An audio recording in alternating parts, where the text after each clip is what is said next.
నెల్లూరు జిల్లా కొడవలూరు మండలం గండవరం జాతీయ రహదారిపై ఘోర రోడ్డు ప్రమాదం చోటు చేసుకుంది. ఆగి ఉన్న ఎస్ఆర్ ట్రావెల్స్ బస్సును చీమకుర్తి నుంచి చెన్నై పోర్టుకు వెళ్తున్న కంటైనర్ లారీ ఢీకొంది. లారీ ఢీకొనడంతో బస్సు దిగి వెనుక వైపు నిలబడి ఉన్న సిరంగి బాబురావు మృతి చెందాడు. బస్సులోని 10 మంది ప్రయాణికులకు తీవ్ర గాయాలయ్యాయి. డీఎస్పీ ఘట్టమనేని శ్రీనివాసరావు, కొడవలూరు సీఐ సురేంద్రబాబు సంఘటన స్థలానికి చేరుకొని సహాయక చర్యలు చేపడుతున్నారు. తెల్లవారుజామున కొడవలూరు మండలం గండవరం హైవే సమీపంలో యాక్సిడెంట్ జరిగింది. ఒక ట్రావెల్స్ బస్సు విజయవాడ నుంచి వేలాంగిని వెళ్తుంటే మధ్యలో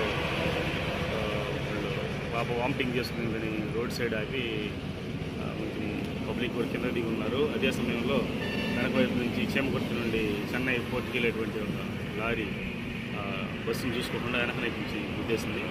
దీంతో ఈ బస్సులో సంబంధించినటువంటి బాబురావు అనేటువంటి ఒక వ్యక్తి బయట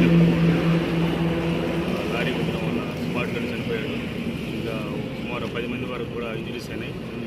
దెబ్బలు తేలడందని కూడా హాస్పిటల్కి షిఫ్ట్ చేశాం. ఉన్నటువంటి బాధితులందరినీ కూడా